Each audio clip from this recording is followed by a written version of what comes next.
Question everything in pursuit of your purpose. Ask yourself, what if?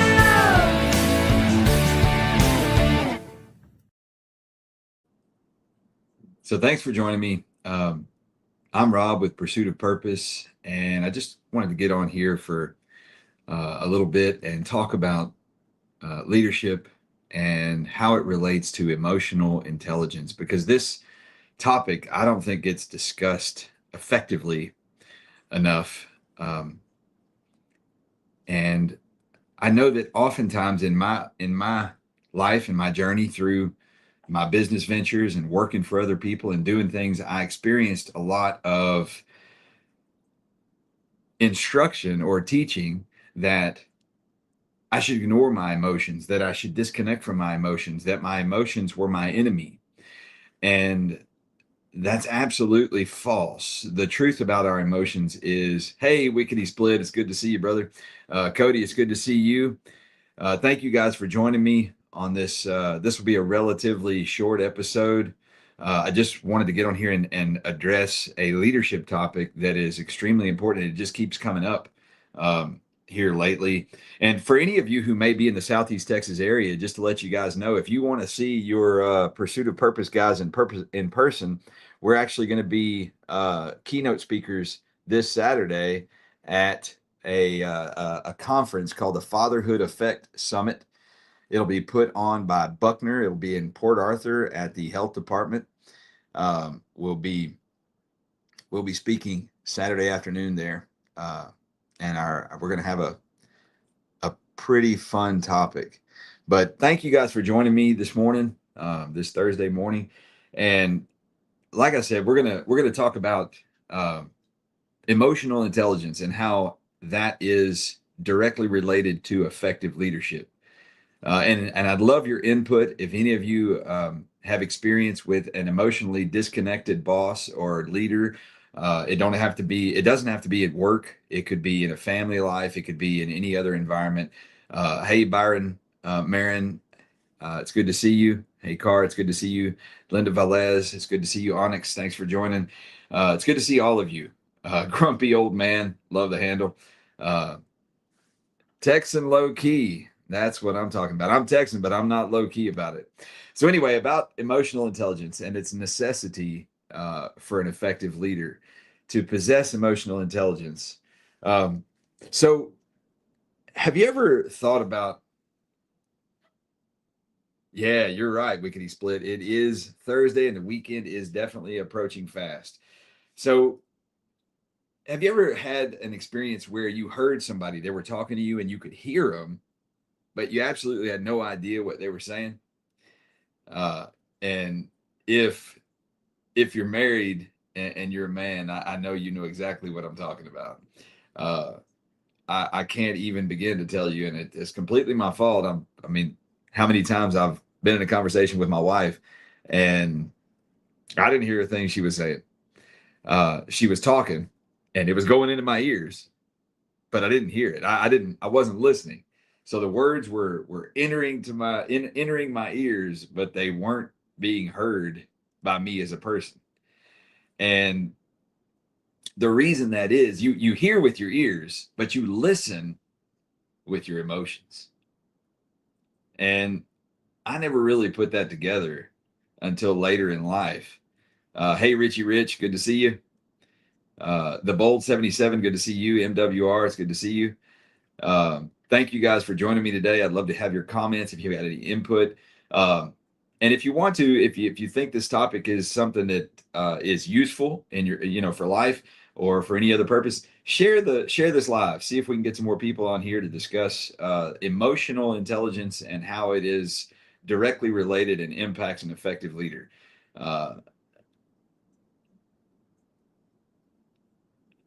Richie Rich says, I pray for wife for God to give her more patience. She is a saint.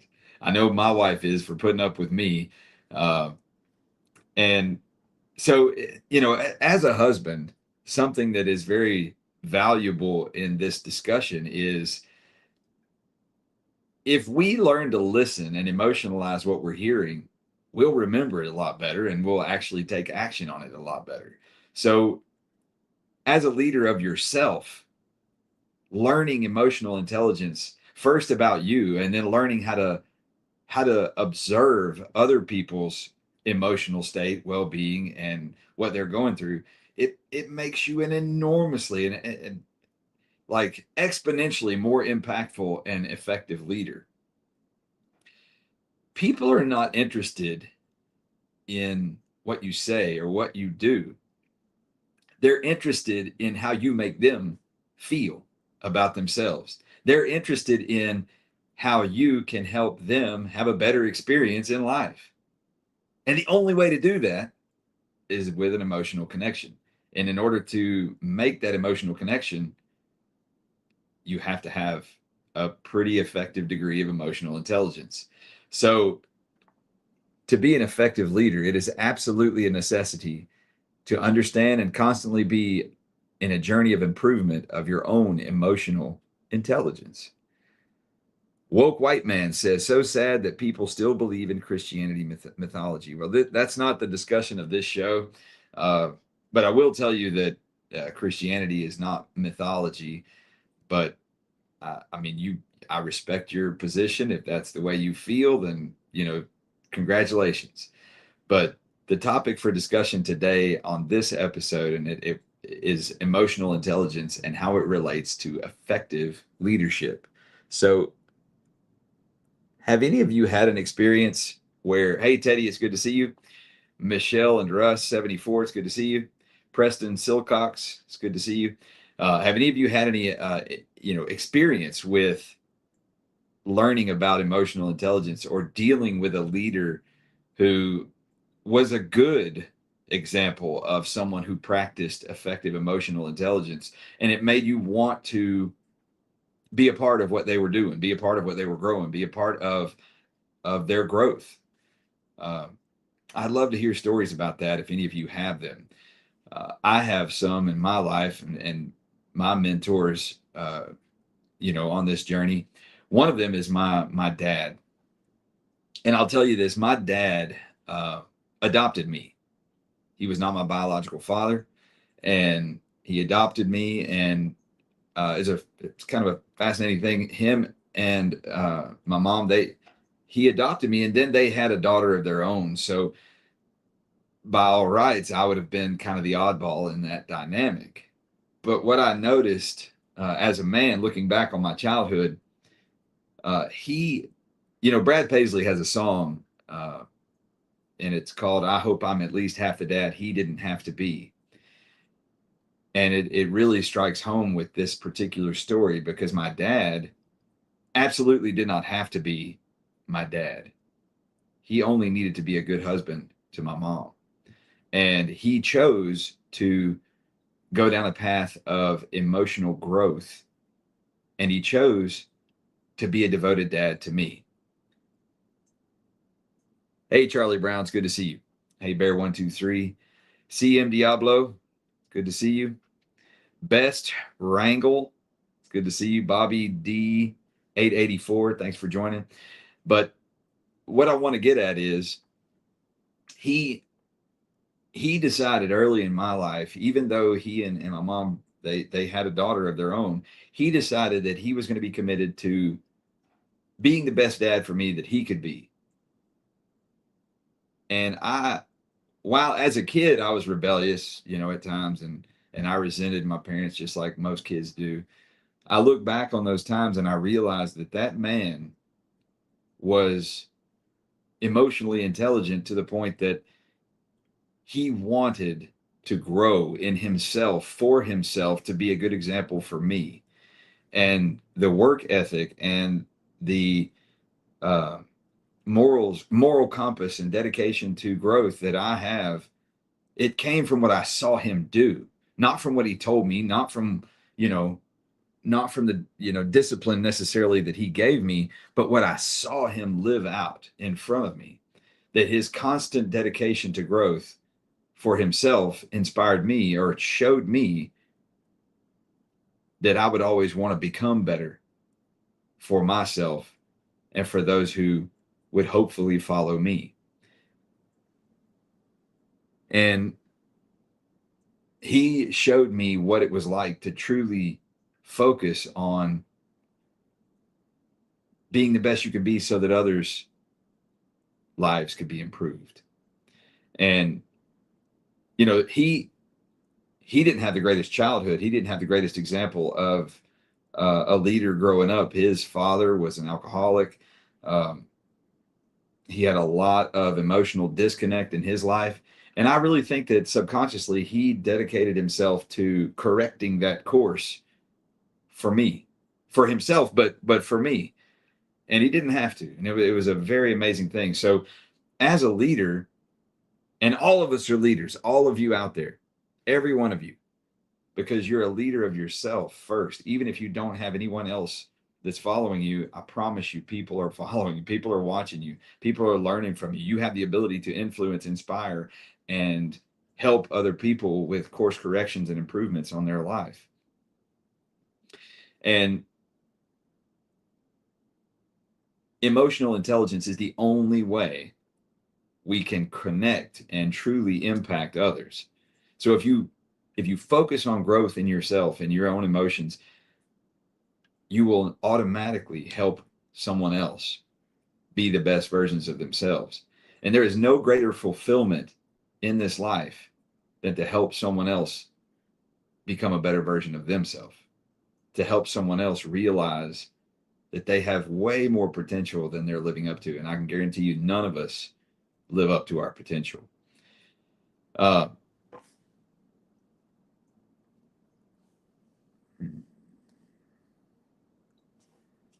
Wickety Split, I invited you on if you want to come on the live. Thank you for being a faithful participant in our program.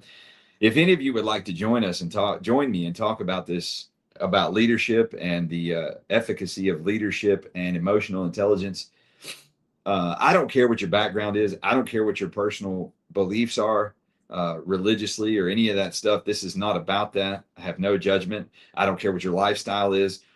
You can be a leader wherever you are, whoever you are, however you are, and you can have a positive influence and impact on those around you if you focus on these principles. And these principles are universal, they work for anyone. And the topic of discussion, if you're just joining us today, we are talking about leadership and how it is positively impacted with emotional intelligence, and how no effective leader can be effective without emotional intelligence. So let's see. If any of you would like to join, I would love to have you on here live with us. And do any of you have any questions? Are any of you in a leadership position? Not that that's a requirement, but I am curious. How many of you out there consider yourselves to be leaders professionally, or leaders in a volunteer organization? That counts too. If you're in a any sort of a volunteer organization, that is one of the greatest tests of leadership attributes, is to join a volunteer organization and then work your way up through the ranks of that and lead it. Because when you're leading people that don't have any incentive other than their want to, they're not getting paid for it. That is a true test of leadership, and it's a true test of commitment, and it's an absolute test of emotional intelligence. So have any of you got any questions or stories you'd like to share about that? Hey, Last Origin, it's good to see you. And Cody, I see you on there. Cody, I know you have experienced all sorts of leadership circumstances. You were in the military. You have been in business. You've had entrepreneurial pursuits. You've been parts of other people's business. You've worked with me, for me. And I'd be real curious, Cody. I'd love to hear your assessment of my leadership from the past. And I would really love to hear, or see you describe what it was like to work for me. Even if it's bad, I'd love to hear it, because hopefully, I've grown since then, and we're moving further ahead. So let's see.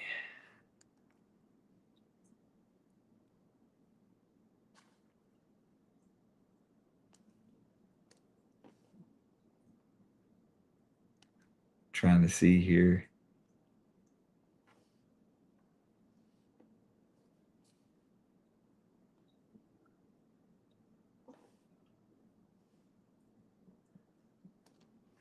So anyway, have any of you got anything that, oh, any pastor is just a BSer pushing BS. I have zero respect for any pastors. Proletaria T21. That's your comment. So I'm going to ask you this, Proletaria T21. You said any pastor. Well, the word pastor, it just means shepherd. To be a pastor, I'm assuming you mean in a religious sense, but to be a shepherd, you could have pastoral duties and not be the head of a church. And I'm curious, Proletariat 21, what happened that made you feel that way? Like, I'm not a pastor, okay? Never been a pastor. But I'm curious, what is it about them that you think that you feel so little respect for them? They put themselves in a position of leadership, and in order for them to be any of any relevancy or success at all, they have to practice some of the principles of leadership. So I'm curious, Proletariat 21, what makes you so negatively bent towards them? Hey, N8, good to see you. Thanks for joining. Linda, thanks for joining. Haley Adams 221, thank you for joining. It's good to see you. Love to hear more about the backstory on that Proletariat 21, about what gave you that bad experience, if you're willing to share.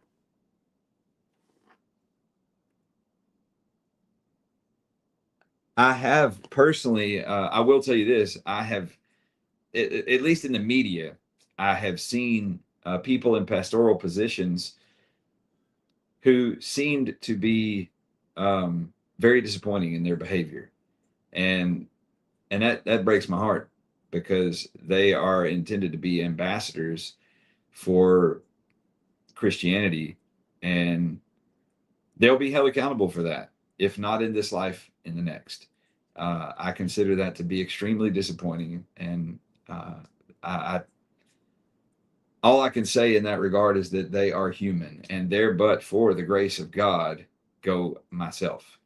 And I work really hard against my own personal feelings of judgment towards anybody else, because I know that the inside parts of me that fail are at least as bad or worse than anybody else's. So I don't feel that I have the right to scorn or judge anyone else in their failings. Haley Adams 221, it's good to see you. Thank you for your participation. Thank you for your likes. Siv Ashley, it's good to see you again. Hey, Tiffany, I see you on there. So Tiffany, we'll put you on the spot.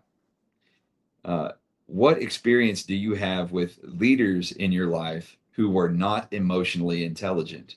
And then the flip side of that, do you have any experience with leaders in your life that were emotionally intelligent, and how did that make them a better leader? Same question to the whole audience. Anybody who's got any input on that, I'd love to hear it. Thank you guys, all of you, for joining me today.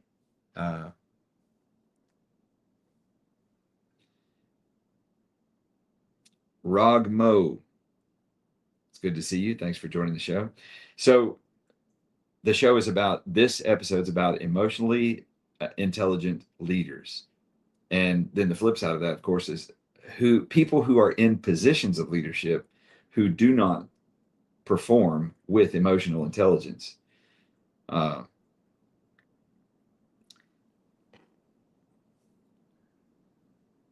So we'll go back to the topic. Just a minute ago, we had one of our participants said that they had zero respect for pastors. And they didn't respond after I talked about it, but they said they have zero respect for pastors. And I would just caution you. I mean, your life is your life, and your experiences are yours. I have no judgment for you, but I would caution you about categorically Hey, how you doing today? Hello. Miss Janae Angelic 704. So, are you in a classroom with a bunch of kids? No, not a bunch of kids. My kids have they're doing like different stuff with other people, so I'm actually on a little break. But you're a teacher. I am. So that makes you in a position of leadership. And it's one of the most valuable forms of leadership that we have on the planet. Yes. Well, thank you for serving your community and the kids of America. Thank you so much. That is a You're beautiful welcome. calling in life. And I'm so proud to know that a teacher is participating in this discussion.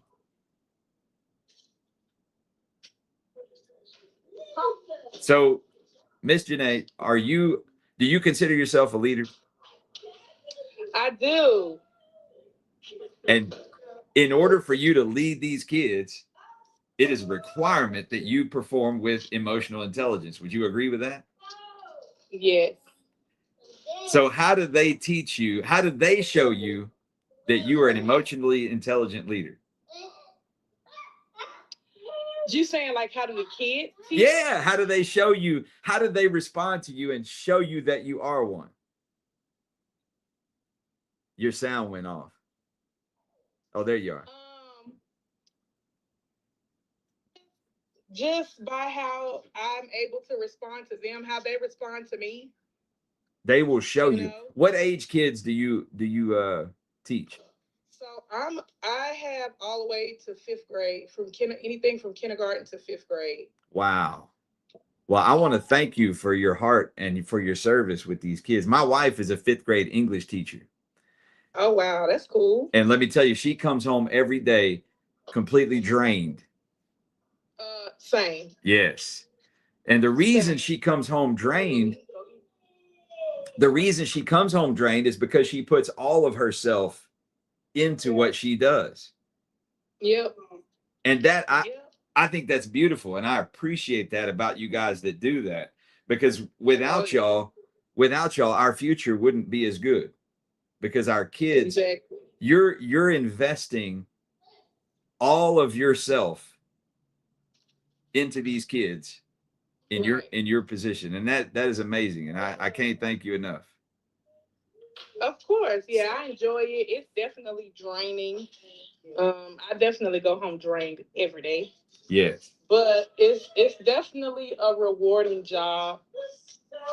When you're able to make the best out of it. Yes. So I'm not going to pin you down about exactly where you are. I don't want to get you in any trouble if you're not supposed to be on your phone or whatever it is. Oh no, it's fine. But I'm not going to mention where I am. But it's fine. I was just going to ask you what community you serve. Is that fair to ask? What do you mean when you say that? Like, what area of the world are you in? I'm in America. Well, I would judge by the way you speak that you're in America. You speak very well. Oh, thank you. What state are you in? Oh, I don't want to divulge too much. Okay. Just the state. That's all I was going to ask. I'm in Texas. Oh, nice. I always wanted to visit Texas. Well, you come see us.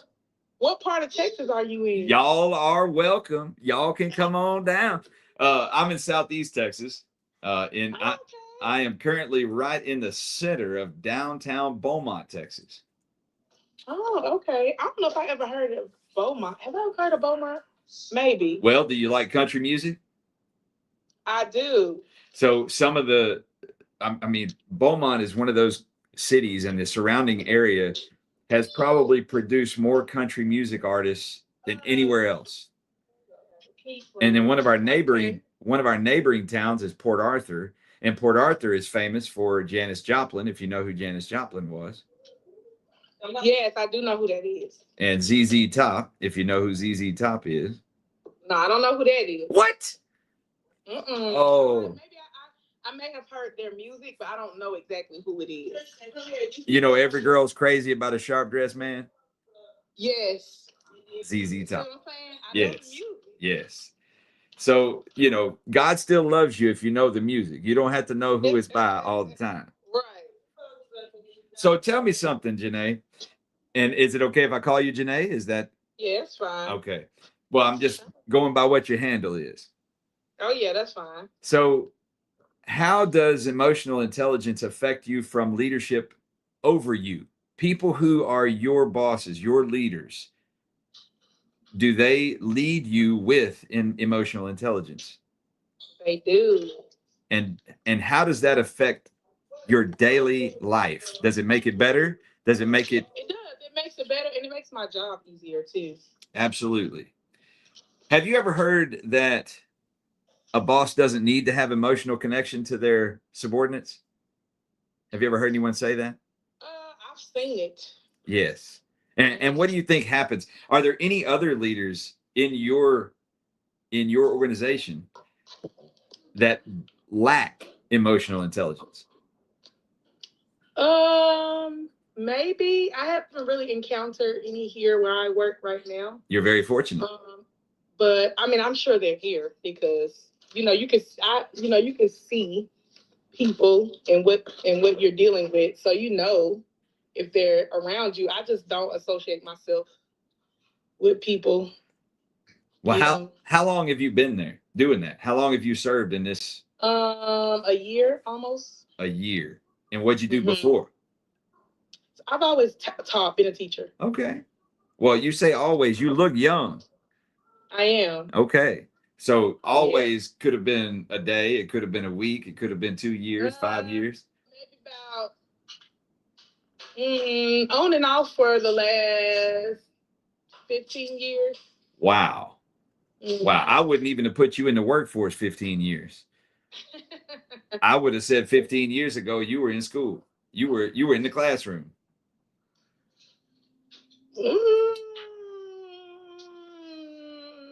Kind of, sort of, maybe. So, what do you want to do next? Like, what is the journey of your life looking like? What are you planning for yourself? I would like to be doing worship music full time. Really? Mm-hmm. That's an amazing thing. That's a calling, and that is a form of leadership. Yeah. So one of the comments, Siv Ashley says, leadership is not just about being in charge. It's about staying strong during difficult times. That's right. Mm-hmm. That's right. It's, people are watching you. That's right. And it's also about helping people build the best version of themselves. Right. It's really not about the leader. If a leader wants to be effective, the leader has to be in tune with their subordinates and be constantly focused on building them. Right. The rule is, in order to get what you want, you have to focus on what everybody else wants. And if you help enough people build themselves and become what they want and earn what they want and all that, they will in turn naturally help you build and earn what you want. That's one of the laws of the universe, the law of reciprocation. Yeah. So I bet you're doing that right now. I bet you live that out and don't even talk about it. Yeah, for sure. For sure. So every day. When you say what sort of church do you want to lead worship at? I lead worship right now at it's just non-denominational. Okay. Mm-hmm. And that's the type of church I grew up in. Was a non-denominational church, and I got picked on a lot by my friends that were of different, religious practices and what have you, and they would tell me, "Oh, you go drink that poison and y'all having a party." Somebody having a party next door and we didn't get invited. They look like they gearing up for a party. So are there kids in there right now? They're eating lunch. Mm-hmm. Oh, okay. Oh, it's early lunch. Well, might not be early for you. So I work in an autism classroom. Are you serious? Mm-hmm. And so they're getting ready to go home. They're not even here all day. You're a SPED teacher. That is beautiful. Yeah. And that's why I go home stressed every day, because it's a new classroom here that they're doing, and they are trying to figure it out. And they kind of just threw me in here for me to figure it out on my own. So it's been a task. Bring it here, Bryce. I'll open it for you. Well, Oh, you got it. You got it. that just It's up. that touches my heart. It makes me very happy to hear Thank you. the way that you are committed to those kids like that. And I'm going to tell you, Yeah. I'm a parent of a child on the autism spectrum. Oh wow. Okay. Yes, and he is a beautiful guy. Me too. I am a parent also of an autistic child. Siv Ashley, it was good to have you on the show. We have one that's saying bye to us. She says, Bye. God bless you both. Thank you for joining us today. I hope you have a great day. Remember to focus on hearing with your emotions. That's one of the topics we talked about before you joined. You know, we hear with our ears, and I know you Yeah. know this, what I'm about to say. We hear with our ears, but we listen with our emotions. Yes. See, And that's how you're able to be a good judge of character too, sometimes, instead of just hearing, but being able to feel too. that's right. Mhm. People think that intuition is some mystical thing, but it's not. It's only being tuned into vibrations and Mhm. being able to emotionally connect with those around you. Yep. And the amazing Yep. thing about that is you can emotionally connect and tune into vibrations no matter where you are.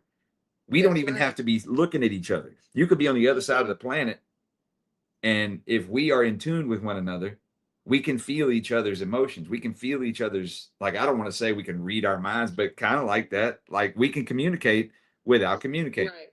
And that is a form of tuned in emotional intelligence.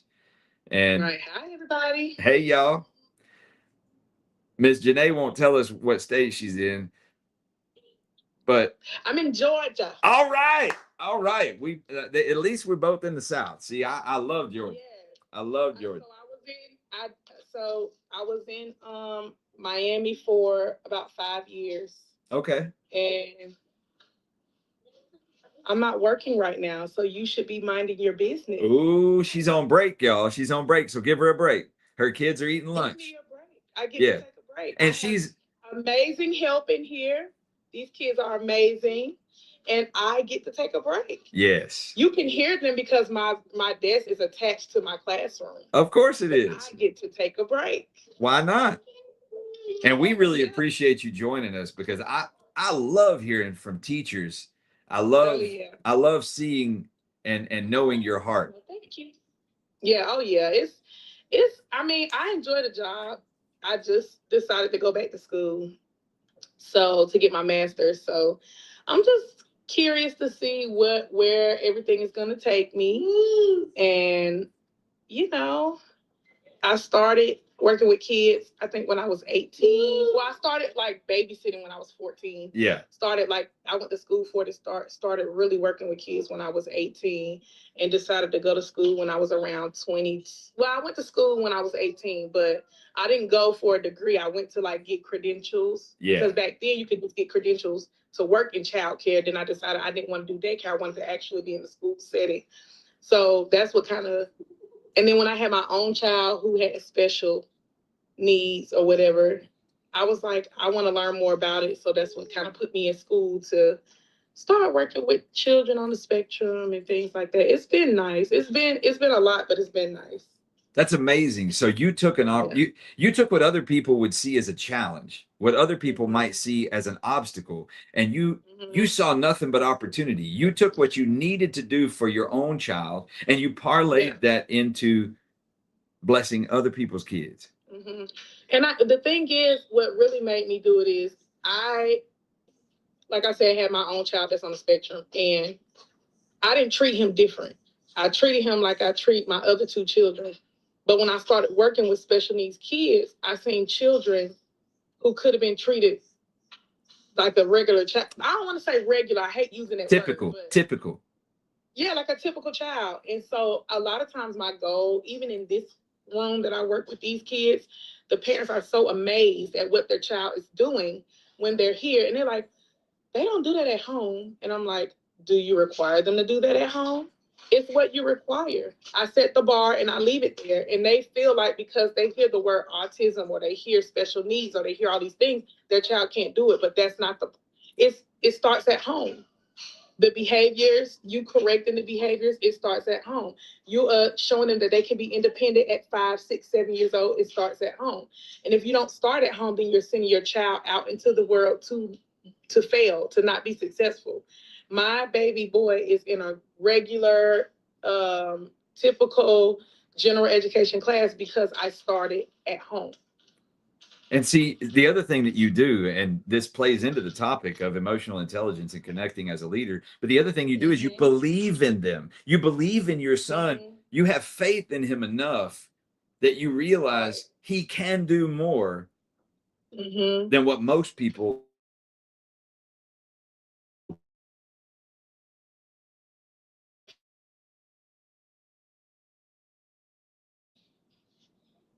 You're not frozen on my end. Yeah, I can hear you. Okay, good. You had pros on. Yeah, he's getting ready. I'm just proud. He's getting ready to start playing football. And he tried out for the team without me saying, hey, just to let y'all know, he's on the spectrum.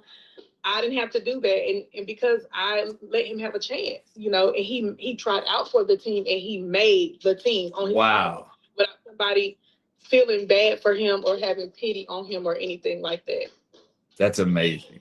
So I'm going to share something with you since you shared that with us, and thank you for that. Of course. Our son, who is on the spectrum, he is now in the nuclear Navy. Nice. Yes. You know what I'm saying? He is going to be what do they call it? An electrician's mate nuclear on a submarine. That's amazing. Yes, like amazing. We're just blown away. And he did the same thing you're talking about your son did with football. He went and joined the Navy and then came back and told us, hey, by the way, Mom and Dad, I joined the Navy. Wow. He did it without telling y'all? Yes, we didn't even know. That's so cool. Like he oh, there you go. There you go. Yeah, okay. He was in college going to school for engineering, and he was at a place in life where he was not quite sure what he really wanted to do and why he was in school, because he didn't know if he was going to use it for his future. And something that I've noticed about people on the spectrum that are high functioning, especially like him and maybe your son, is that they ruminate a lot. They ruminate a lot. And he would sit there and think about his life and its direction, and he felt like he needed to do more with himself. And he felt like, and he actually kind of got depressed for a little bit, and we didn't really know it until he told us. But he answered his own depression by joining the Navy and finding purpose that way. And we are so proud of it. But I'm going to tell you something, and you probably will just confirm my suspicions, but I believe that kids on the spectrum, that kids with autism, they have a different ability than the rest of us have. For sure. They have this ability to hyper focus on a task like none of us have. Right. And while they may not have the social adaptations that the rest of us have, they have these other abilities that make them almost superhuman. Yeah. It's really fascinating. Really fascinating. The way that they don't quit. Yes. And they're very persistent about learning something and figuring it out. And that's what I love about it. Well, I'm going to tell you something. Our son, when he was in his younger grades, like fifth grade and third, fourth, fifth, sixth, we had some teachers that were very negative. We had one that told him he'd never amount to anything. We had one that told him to not go into the medical field for a while. He wanted to become a robotic surgeon. He wanted to operate on people using robots. And he's very adept for it. Like he that's his thing. And the teacher told him, "You'll never make it." She put that seed in his mind. And people don't realize, and that was an emotionally disconnected and emotionally unintelligent teacher. And So she didn't make it at what she wanted to make it at. So she That's had to right. shoot somebody else down. that's right. Yeah. And I want to commend you for seeing what you saw in your son and then turning that into an opportunity for growth, not just for your son, but for yourself and all these other people's kids. Yep. I Yep, love what you're yep. doing. Thank you for your heart. Yeah. Thank you Oh, for your thank service. Thank you. Thank you for that story, because even though I do this, I still get discouraged sometimes, with my own kid, of course, because they're dealing with these things every day, and we don't really know because we're not dealing with it. We're just trying to help them navigate through it. So just hearing that story about your adult son and him joining the service and getting ready to do all that stuff, it just gives me a little encouragement. I'm going to show you something. Give me a second. I'm going to grab this. Okay. Proud dad moment. Oh, yes. You ready? Yes, I'm scared. Look at there. Oh, that's amazing. Yeah, we proud. That's amazing. I would be too. That's amazing.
Question everything.